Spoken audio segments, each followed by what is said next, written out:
Welcome to the Hopenning, the place where hope is happening, with your hosts Fran Cadrone and Marina Theron-Monnery. For more information about Fran and Marina, or to apply to be a guest on the show, please go to our website www.hopenning.com. The Hopenning is for informal purposes only and is based on the research of your hosts, Fran and Marina. They, as well as their guests, are not responsible for any losses, damages, or liabilities that may arise from this podcast, which is not intended to replace any professional medical advice or care by medical professionals you are currently utilizing. Welcome, everyone, to the Hopenning, the place where hope is happening. And this is episode 101. And it's kind of like the Dalmatians in the movie from Disney, but it's not your magical Disney princess that we have today. It's your fairy godmother. And so our fairy godmother is coming here from Vancouver, Canada, and her name is Andrea Biedermann. And Andrea, your journey of self-discovery, healing, and transformation is reflecting resilience, strength, and a deep commitment to personal growth. And so as a spiritual coach and guide, that's how you help individuals now. You give them their wishes by helping them face their fears. And so Marina, you are here from Calgary and I'm in here from Northern Alberta. Tell me what it's like in Calgary today, Marina. Well, I just landed on Monday night. I left Cancun Monday morning. I had a walking meditation on the beach. It was about 28 degrees, and I landed in Calgary at minus 20 and snowy, but it's much better today. It's about it's close to zero, so it's much better. Snow is melting, life is still good, love is right here, and it's all good. So yeah, thank you for asking, Fran. What's it like up there? It is minus 17, but we were at minus 31 2 days ago. Yeah, that will do it. How about you, Andrea? How's Vancouver treating you? Oh, well, life is extraordinary. Life is always extraordinary. As you said, Marina, it's like, how are you feeling on the inside? It's kind of funny. Yeah. Last night I woke up, I can't remember which hour it was, and I just looked out my window. For some reason, the place I'm living has a window in the bathroom where the shower is. I know it's kind of like a weird thing, but I saw these white flakes coming down and I went, oh my gosh.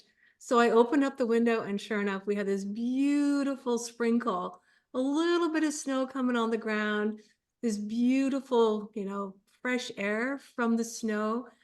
I mean, Yeah. it's kind of funny. In February or March, we usually get, well, no snow. Everything's kind of like the tulips and everything are coming out of the earth. It's like, oh my God, the crocuses are purple everywhere. And yet here we are, it's March. So the snow came a little bit, well, slightly a little bit later, but we had a whole bunch of snow earlier on in February, which was amazing. I That's love the correct. snow. It's like, wow, this beautiful blanket, just absolutely gorgeous. But That you're makes me totally think spot of on. when I moved here from South Africa and I've never seen snow in my life. It was the most beautiful thing. Well, 24 years later, I'm not so excited by it anymore. Okay, we digress. So, Andrea, thank you for being here with us today from Vancouver. So, you call yourself the fairy godmother. And I know from experience with both Fran and I that we don't just land in this kind of work, we grow to this kind of work through our own hardships and lessons. So, tell us your story. What took you from your life of not being a fairy godmother to where you are today? Wow. Thank you for allowing me to share my story. I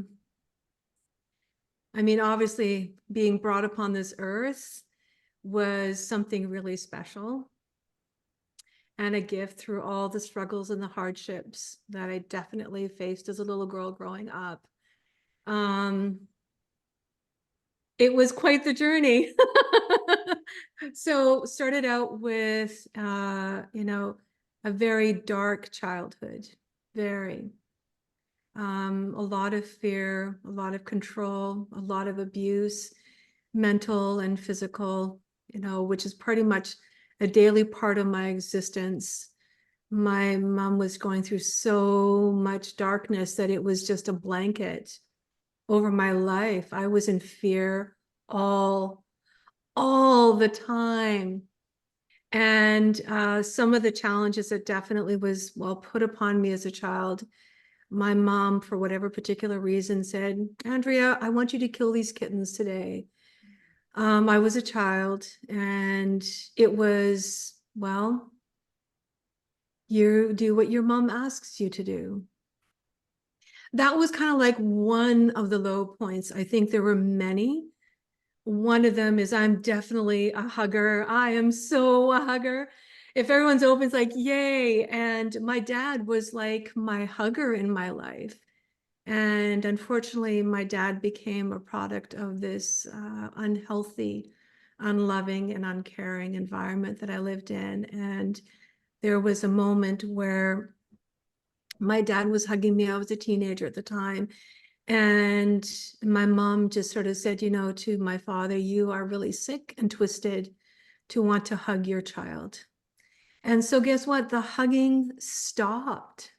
It completely stopped. And my self-confidence within myself was like nothing, zero. All I was looking for was somebody to say, hey, I think you're amazing. I love you. I used to actually look at children that would go to school and their moms would go ahead and make their lunches. And I was like, wow, you have a mom that makes you lunches, even made you breakfast. I'm like, holy crap, even washed your clothes. Those were not part of my regular existence at all. I'd wake up in the morning and be petrified to step out of my bed to be able to go to the bathroom because I thought I'm going to wake the monster up. And she's going to scream at me or yell at me or tell me what I'm doing is wrong, because there was always this constant critical all the time. So it was totally fear-based. I was in such desire of just being acknowledged for saying, wow, you are intelligent. Wow, you are this. And you know, it's funny, that went on for such a long time. Shocking, isn't it? Because when you know that fear-based reality, you attract more of it. And fast forward to quite a few years, high school was a complete and total disaster. I failed everything. Like, I understand failure in a very, very big way. But underneath all of that, I knew that somehow, underneath all of that, something, a miracle was going to happen. You could call it a miracle. You could call it like this leap of complete and total faith. I didn't know how it was going to happen. I didn't know when it was going to happen. I just said, okay, I know what's going to happen. So then, because my self-esteem and my self-worth was so incredibly low, I married, yay, another toxic individual. Wow. Who would ever think that I would ever bring that into my life? I found it years later, because I'm actually not a fan of labels, that he was definitely a narcissistic human being who was full of control, fear, and manipulation. Yay. But because my self-worth was so pathetically bad, like so low, I just accepted it. I said, okay. It even went so low as to, he had me sign an agreement that if I spent any more than $100, I was supposed to ask him permission. I didn't even realize that I actually said, sure, I'll sign up for that. Sure, I'll sign up for like whatever you need, I will give you, because I'm naturally wanting to give. That is the essence of, well, I think just who I am. I love giving. I love supporting. And to me, that's like the essence of my soul. And so he just really enjoyed the ride. My parents passed away when I was quite young, gave us a massive inheritance. And he said, I will take over the inheritance, because he felt it was, well, it was not a collaborative relationship. It definitely was not. Even when it came to intimacy and sex, and maybe I'm talking about stuff that's maybe not supposed to be talked about, but I love intimacy. And it became a form of control as well. Like, I'm allowing you to spend time with me, as opposed to like harvesting this love of my wife, of the mother of my children. And I think, you know, when we have those few defining moments that you're like, wow, I am done. You don't know why you're done, but you just know you're done. So this was a defining moment actually in my marriage. I am a pianist. I have a piano studio for now. It's just something that's part of my heart to be able to help somebody. But I was studying for a very long time to get a piece of paper. So there was this really big event that was going to be, well, going to happen. All of my students, all of my teacher students were doing Chopin. I love Chopin, fabulous dead composer. And that particular year was just like, okay, I saw pictures of myself and I said, who is that? Like when you actually see a picture of yourself because you lost you, you're like, whoa, what happened? So that year, excuse me, I said, okay, I got to take action. I got to start moving. I got to start doing self-care. So I did, and probably shed like 60 pounds. So I was feeling very strong and very empowered within myself, which clearly freaked the crap right out of him completely. Went, oh my God, where does this woman come from? And so here we are, fast forward, we're having this event. Everyone is performing Chopin. And it was an event because we invited people from all over the Lower Mainland, people that were inspirational, promotional kind of individuals. We had, prizes and all kinds of, it was really, truly an event. And I decided to actually buy myself a gown, not a dress, a gown. And I was so excited about bringing home this gown. I put this gown on, I put it on for him.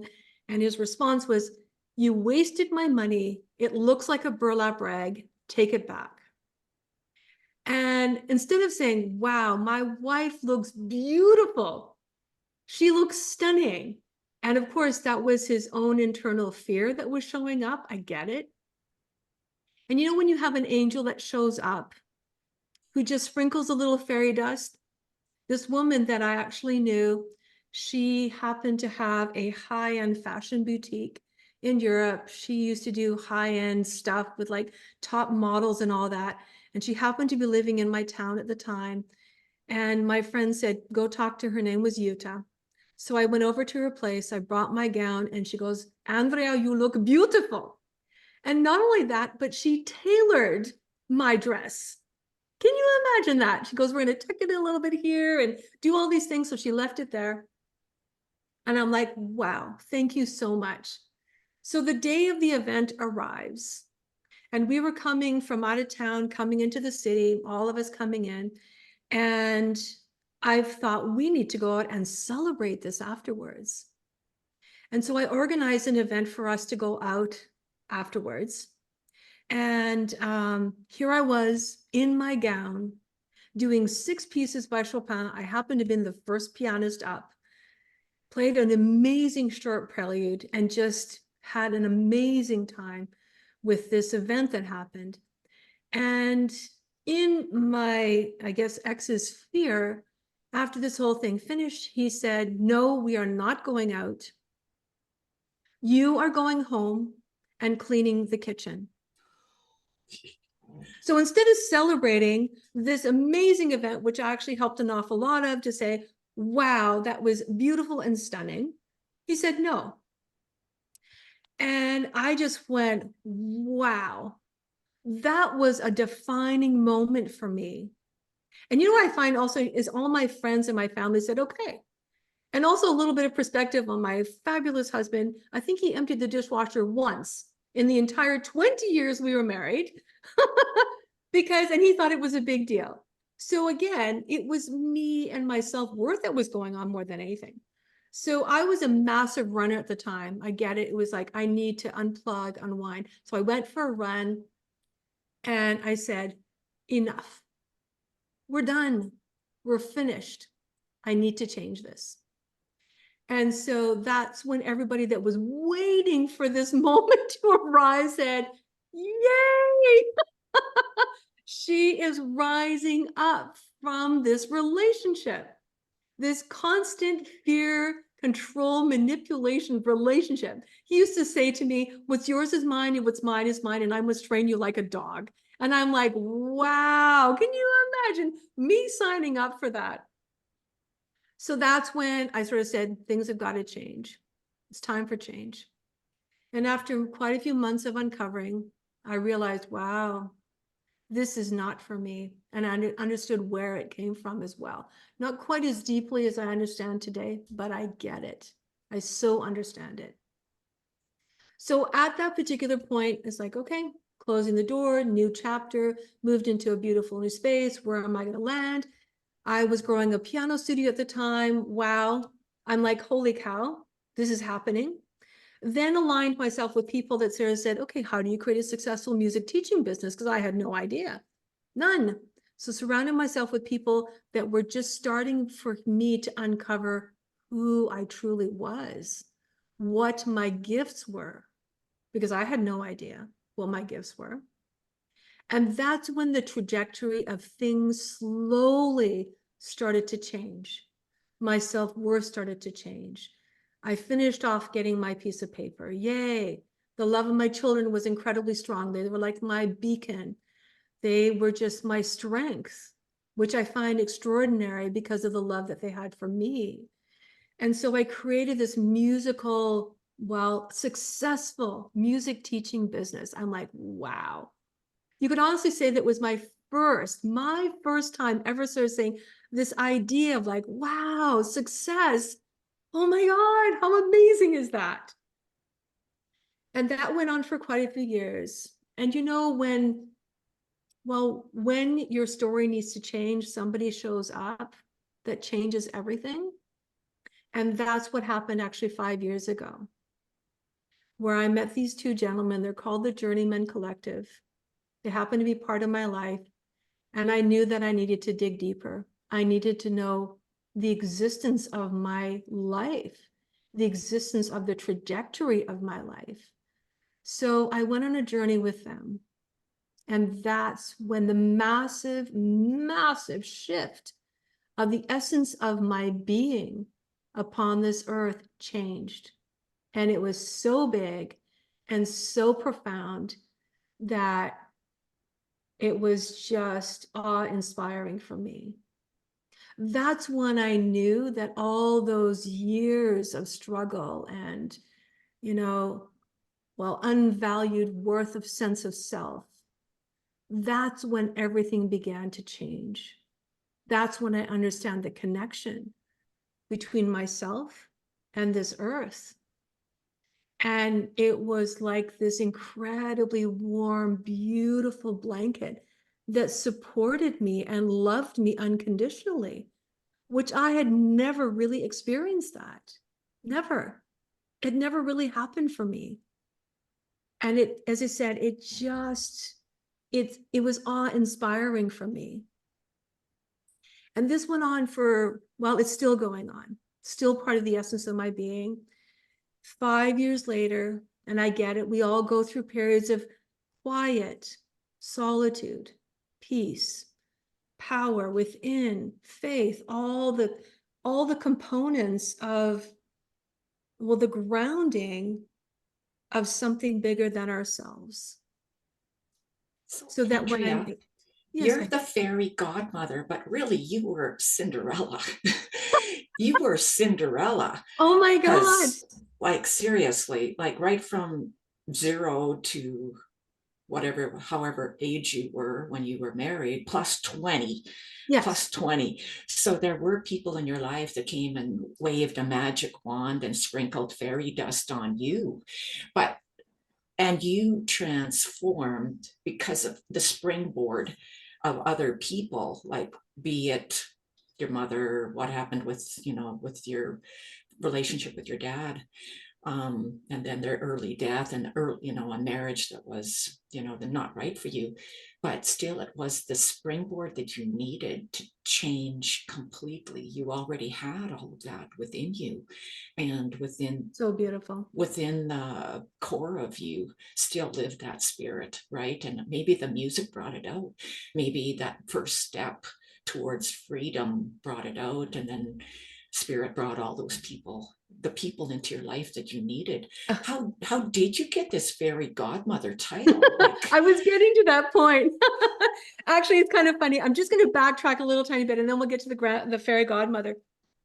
So when I did this journey with this gentleman, I found out where my mother's pain came from, and I understand why she was there. And I forgave her. Like, it was so powerful to be able to understand her pain, her existence of her life. When you're dealing with so much pain within yourself, you have nothing to give. You have nothing to give or anything to receive. And it's actually because there was a death in the family, and I found this out later because no one ever talked about it, that my mom was born in Poland, World War II. There was an older brother that was born who died. And because of the death, the parents were afraid to love her. Like, that makes so much sense to me. So she didn't have the capacity to give or receive love at all. And I'm like, so much darkness and so much compassion for her. And my dad was just a product of, well, his own fear. And I, like, they are extraordinary human beings and there to help me exactly with the trajectory of where my life. So getting fast forward, because I totally understand, like, wow, how blessed I am with that. So moving fast forward, this fairy godmother came because, again, somebody showed up in my life and sort of said, she dubbed me your fairy godmother. She said, you are the fairy godmother who grants wishes into reality. And I said, I am. And she goes, you are absolutely doing that. Because you see how you talked about like these angels on earth to sort of sprinkle a little bit of love until I actually had it within myself. And then when you carry it within yourself, you just share. You're just there as a conduit of spreading the love everywhere. So this fairy godmother is exactly like, this is exactly where I need to be. It is finally like I'll turn 61 this year. And I'm like, everything. And this is where it's just a number leading up to this particular juncture of my life. And you were spot on with addressing fear. Because fear is an emotional attack on us. It hurts us. And it prevents things from like peace, ease, love, wealth, and abundance to flow to us. Because it's the internal part of our being, that is being like, well, I guess you could say robbed of the good that we so desire. And what I'm here to do is say, hey, what happened? And talk about compassion. Oh my God, I totally get it. I understand all of that because of the struggles and the hurdling and the uncovering and the releasing and having absolute total faith that when you are ready, the people that you need will show up.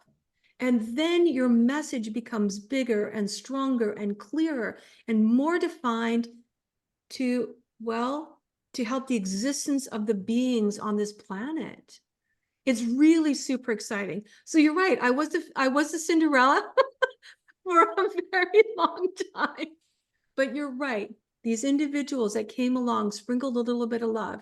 That was a transformation for me to allow the power within to be upon this planet. Hence the fairy godmother who grants wishes into reality. Woo! That's amazing. So, Andrea, I see in you just that absolute typical empath that is created out of a life with a narcissist, and first your mother, and then your ex-husband, and yeah, just all those elements of being an absolute beautiful, empathetic soul with the ability to be that fairy godmother. So that's very beautiful. I do want to ask, and for those of you who is not versed in classical music, Chopin is not easy to play. So my goodness, you still play? I do. I so do. I mean, I'm still teaching, which the part that I really love is, guess what? I get to be their fairy godmother as they're Yes, growing. I do it all yes. the time. Like, what's happening in your life? How are you doing? How are you unfolding? And you know what's really amazing about that is I watch their garden grow. I watch their garden grow. I sprinkle the love, the positive, what's going on? How do I help you with the expression of your story? Because piece of paper is great. And that's the part that's the creative element. And I get to help watch them do it.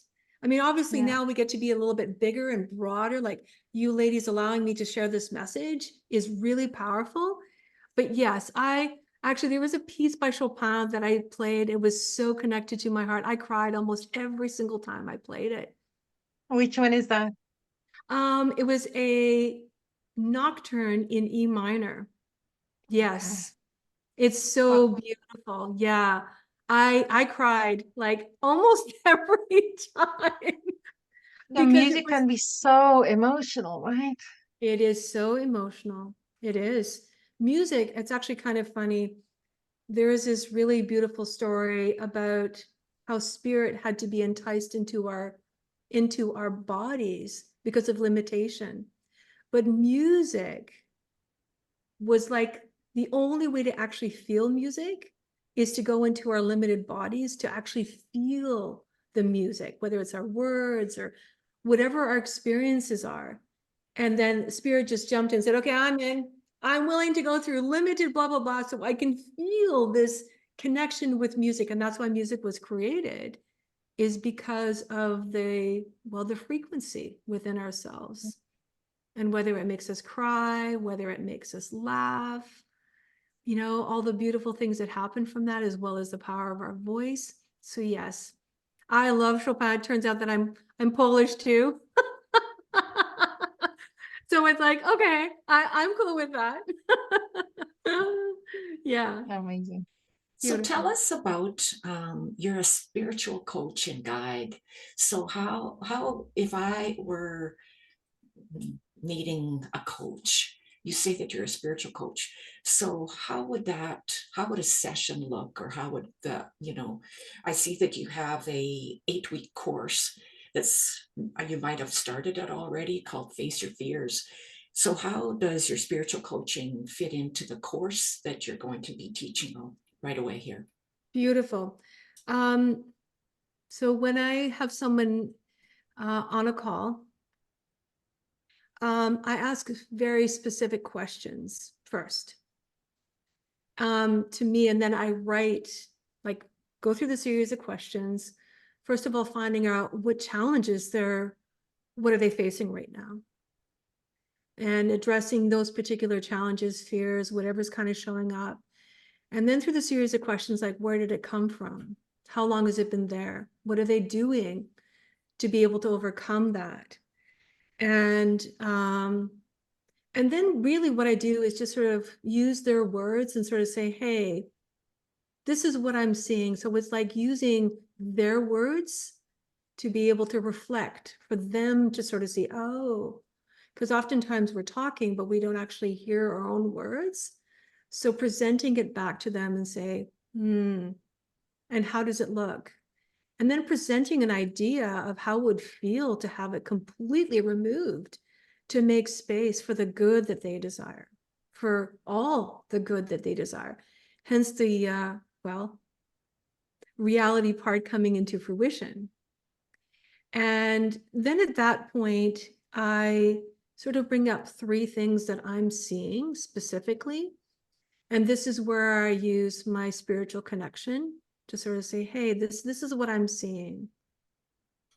And at that particular point, it's a matter of saying, okay, finding out if they're the really right fit. I think that's so important as well, because some people are an amazing fit and some are like, well, you're doing awesome. And some of them like, I'm here to help you with that. And then at that particular point, once I sort of pick up on certain things, this is like the internal part, reading the energy, that kind of thing. Then at that particular point, you're spot on, Fran. I do have a course that is called, Facing Your Fears. It is 8 weeks, and it involves 2, potentially 3 one-on-ones with me. That's where I'm actually able to guide them with their higher plan. I really love doing that. When you're like, what's going on with your life? And they're like, really? And I'm like, yeah. It's kind of like this woman that says you're a fairy godmother. She, when you know that you're being supported and you have a vision as to where you need to go, that's where we're able to kind of like dive a little bit deeper, uncover a little bit more. And then at that point, I'm just letting them know that they basically we have weekly small supportive Zoom calls. How are you doing? I think small is really important, because it takes courage to be open and vulnerable. It just does. And I want them to feel like they're so well loved and taken care of as they, become vulnerable. And to me, that's really super important. And yeah, that is basically the course. The other thing, and this is something that's kind of just happened recently, I'm sharing this with you as well. I'm going to be giving free advice. So I'm actually putting this out there on my Instagram post.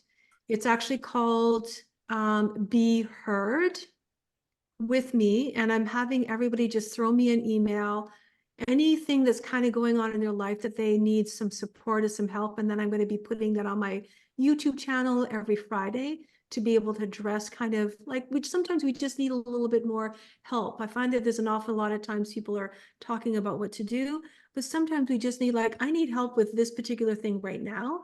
And I'm here to be able to sort of say, I can help you with that as well. So that's something new that I'm also putting out there.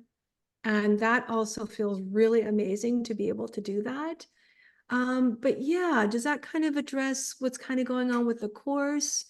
Is there anything that you would like me to share a little bit more, like maybe what the investment is or any of that kind of stuff right now? Do you think that's If you're appropriate? comfortable to share that, go ahead.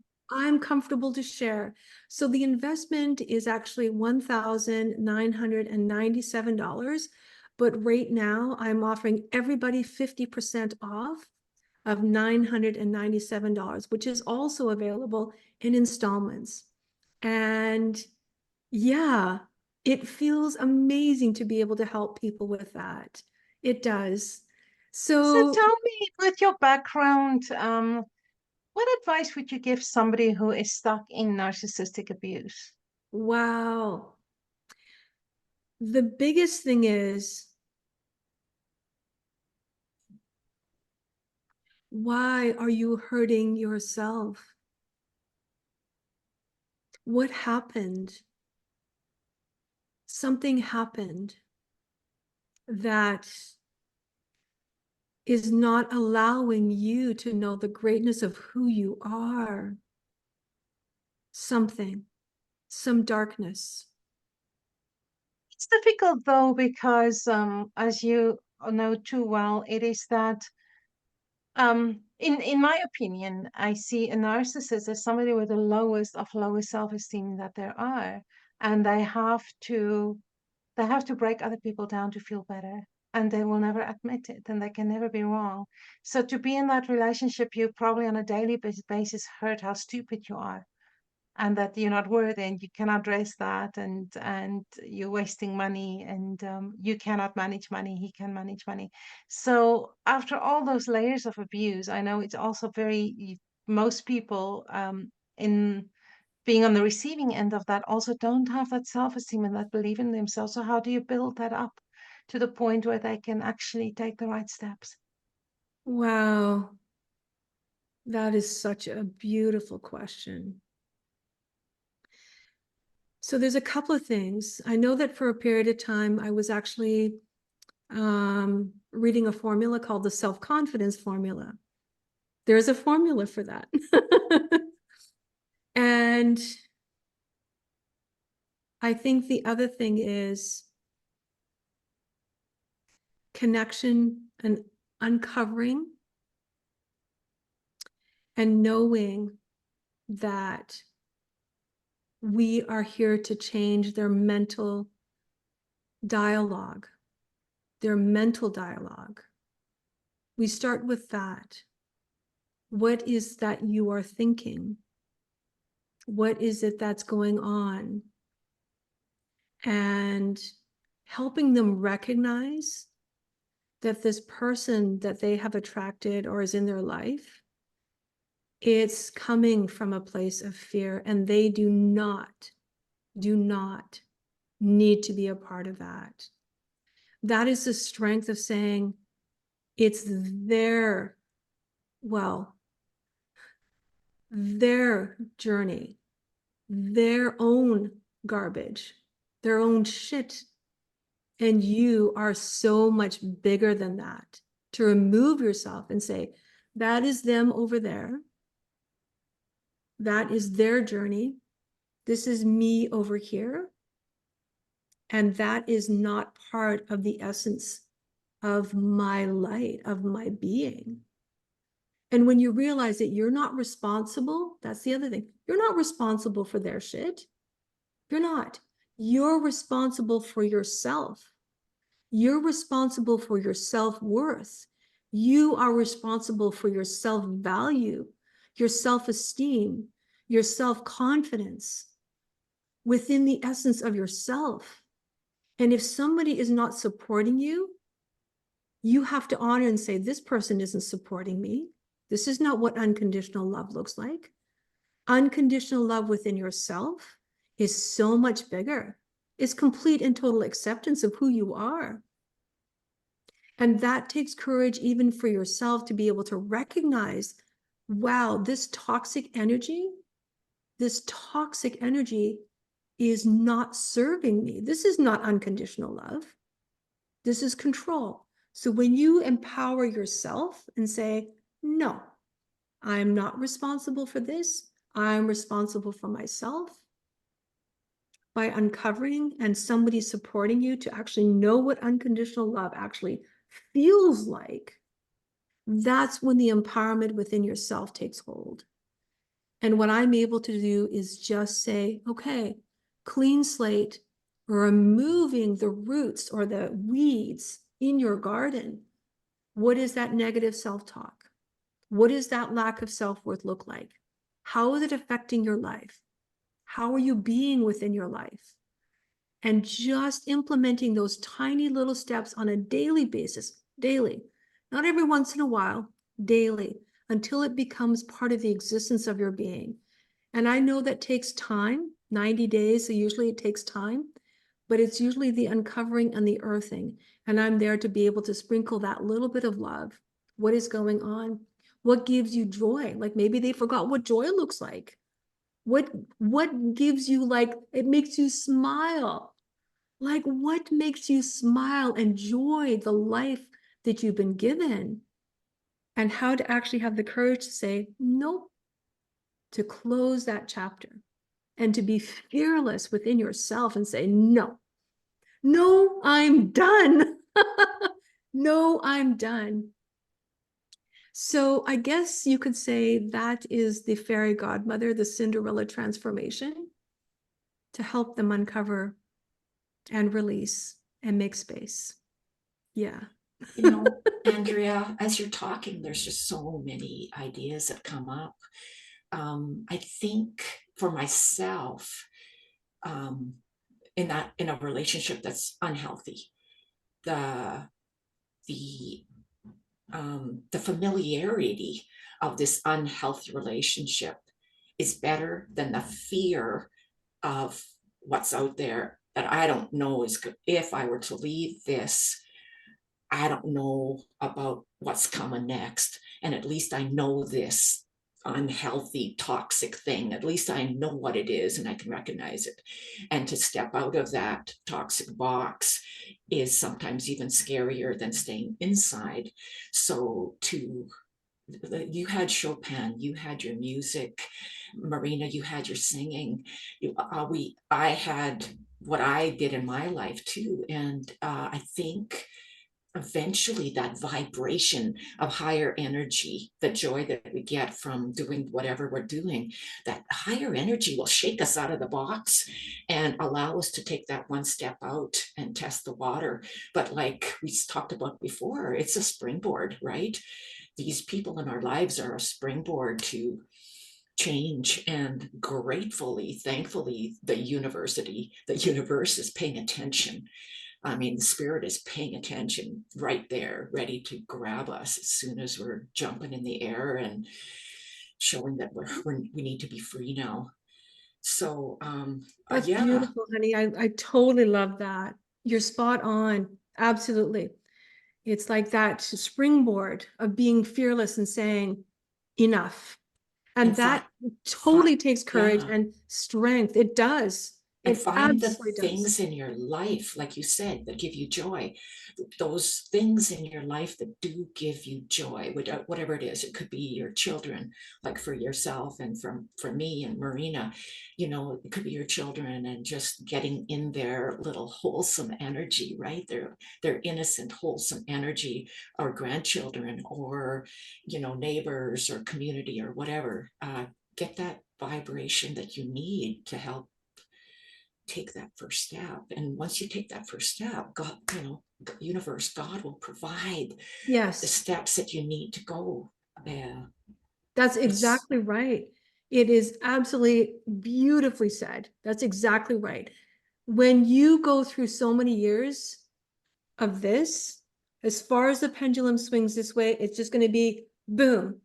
I find that any time that we overcome something, it happens so quick and so fast. You're like, wow. And that's also the hope, because you know when you're taking self-love into action, and the universe, however you want to call it, is waiting for that defining moment, then it's like, okay, everybody gathers around you and says, okay, we're going to get you going. Here, bum, bum, bum, bum, bum, bum, bum. And all of a sudden, joy fills your heart. The tiniest little thing, as you said, all of a sudden it becomes like, wow. And you actually feel humbled and blessed because you're loved so much because of overcoming that and taking the step to be able to do that. That was beautifully said. I totally So love it. as we talk a lot about hope, you just mentioned that's hope. In closing today, can you tell our audience one message of hope that you want to leave them with? Mm.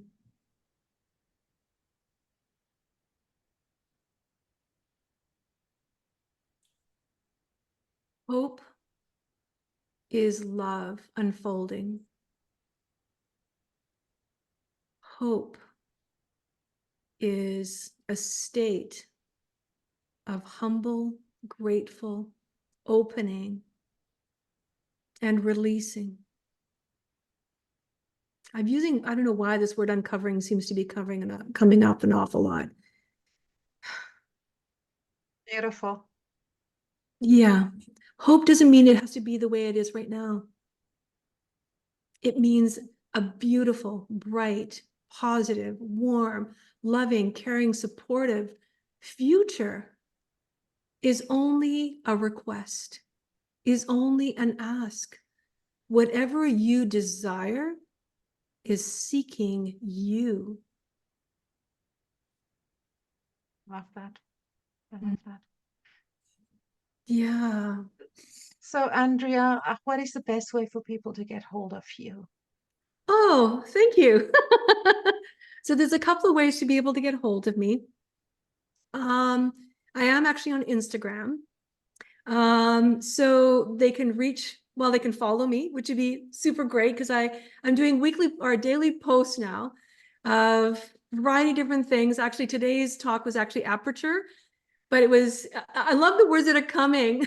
They're channeled messages for everybody on their path. So they can reach me at Andrea, oh my God, Your Fairy Godmother, Andrea, Your Fairy Godmother on Instagram, but they can also email me at Andrea, excuse me, while I clear my throat, Andrea at Your Fairy Godmother .cloud, CLOUD, cloud. So that is also my email address, as well as if they wanted to sort of check out my website, that's cool. And that is pretty much it. Yeah, I'm on Facebook, but right now I think Instagram and probably email is the best way to reach out to me. I also am on Alignable as well. So that's actually where Fran, I'm grateful to have met you there as well. I'm on Alignable, and I am Andrea, Your Fairy Godmother on Alignable as well. And I think that's probably the best way. So, Andrea, I'm not sure if I missed it. Please give us your website. So it is Your Fairy Godmother. That's it. So www.yourfairygodmother.cloud, CLOUD. Yeah, yourfairygodmother.cloud. Yay! Perfect. Well, thank you so much, Andrea. This was beautiful and Thank amazing you. to speak with you. Thank you for being here. Thank you, Fran. And thank you to all our viewers. By the time you are watching this, we are also on Apple Podcast, Spotify, and a long list of others. So stay tuned and we will see you next time. Please remember to subscribe. The more you subscribe, the more we get out there, and the more we spread hope. And we will be back next week with more hope. Beautiful. Thank you. Bye-bye. Thank you. Thank you.